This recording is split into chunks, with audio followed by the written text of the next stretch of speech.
Well, if they can't come to some kind of solution to the budget problems, one of the biggest concerns that is the toll that it could take on our military budgets and our armed forces.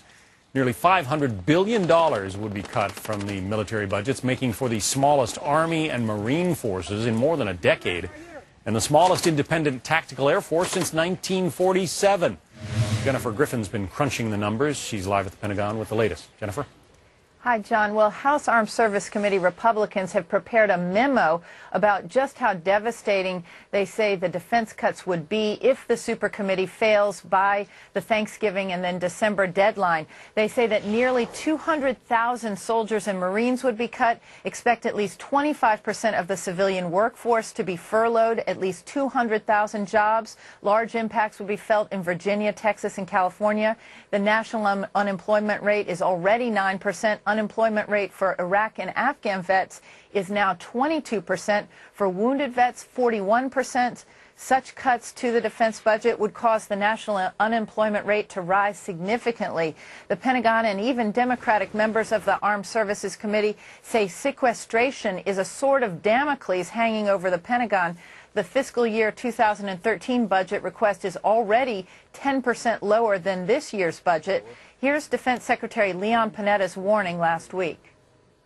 If this super committee can't find the $1.4 trillion they're charged with finding in terms of savings over the next decade, there will be a trigger pulled to achieve that savings.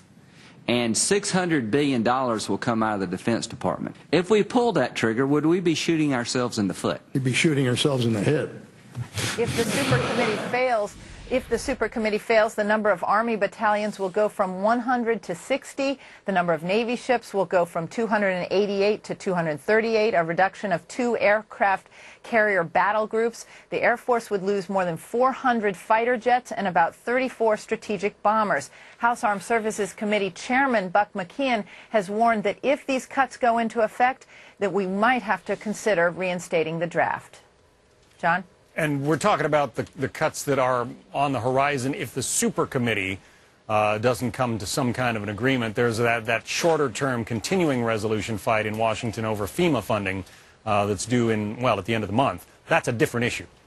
That's a different issue, but the super committee has a deadline of Thanksgiving and then Christmas Eve. Remember, the Senate and House Armed Service and the House have to vote on this. If they fail, that's when this punishment phase comes in, and it would be about $1 trillion in cuts to the defense budget over the next 10 years.